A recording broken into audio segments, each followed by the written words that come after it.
चैत्र नवरात्रि 13 अप्रैल से शुरू होने जा रहे हैं। ये पर्व माँ दुर्गा को समर्पित है। इस दौरान माँ दुर्गा के 9 स्वरूपों की आराधना की जाती है।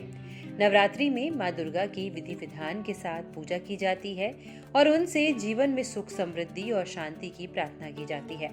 माँ प्रसन्न होकर अपने भक्तों पर अपनी कृपा बनाए रखती है। मगर नवरात्रि पर 9 दिनों का व्रत रखते समय कुछ नियमों का पालन भी करना होता है, जिससे माँ दुर्गा प्रसन्न होती है। अगर इन नियमों का पालन नहीं किया जाता है तो माँ दुर्गा की आराधना में विघ्न उत्पन्न होता है। इससे माँ दुर्गा नाराज होती है। माँ दुर्गा को प्रसन्न करने के लिए इन बातों का विशेष ध्यान रखें।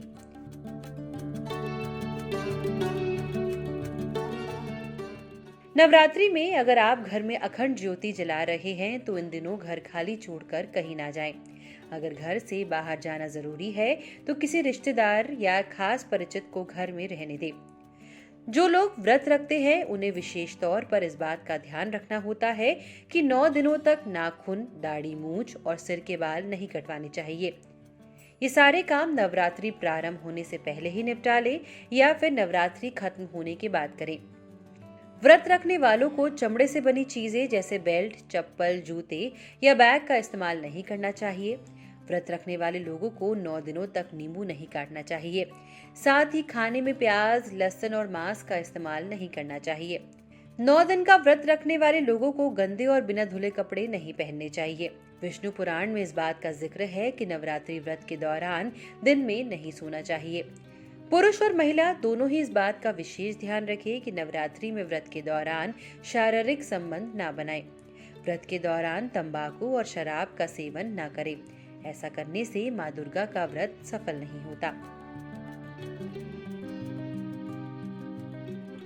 घट स्थापना मुहूर्त 13 अप्रैल सुबह 5:28 से लेकर सुबह 10:14 तक है। वही घट स्थापना का अभिजीत मुहूर्त सुबह 11:56 से लेकर दोपहर 12:47 तक है। नवरात्रि के दिन घर पर कैसे करें घट स्थापना, चलिए आपको बताते हैं। नवरात्रि की प्रतिपदा तिथि पर सुबह जल्दी उठकर स्नान करें।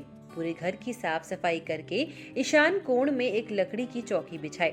इसके बाद एक मिट्टी का चौड़ा मुंह वाला बर्तन लेकर उसमें मिट्टी रखें। मिट्टी के पात्र में थोड़ा सा पानी डालकर मिट्टी गीली करके उसमें जौ बो दें। अब उसके ऊपर एक मिट्टी का कलश या फिर पीतल के कलश में जल भरें और उसके ऊपरी भाग यानी गर्दन में कलावा बांधें। कलश में एक बताशा, पूजा की सुपारी, लौंग का जोड़ा और एक सिक्का डालें। अब कलश के ऊपर आम या अशोक के पत्ते लगाएं। एक जटा वाला नारियल लेकर उसके ऊपर लाल कपड़ा लपेटकर मौली बांधकर कलश के ऊपर रख दें। इसके बाद सबसे पहले गणपति वंदन करें और कलश पर स्वास्तिक बनाएं। घट स्थापना पूरी होने के पश्चात माँ दुर्गा का आह्वान करते हुए विधि विधान से माता शैलपुत्री का पूजन करें। इस वीडियो में फिलहाल इतना ही। धर्म से जुड़ी और ऐसी वीडियोस देखने के लिए लोकमत हिंदी के YouTube चैनल को सब्सक्राइब करें। अगर आप ये वीडियो फेसबुक में देख रहे हैं तो हमारे फेसबुक पेज को फॉलो करें।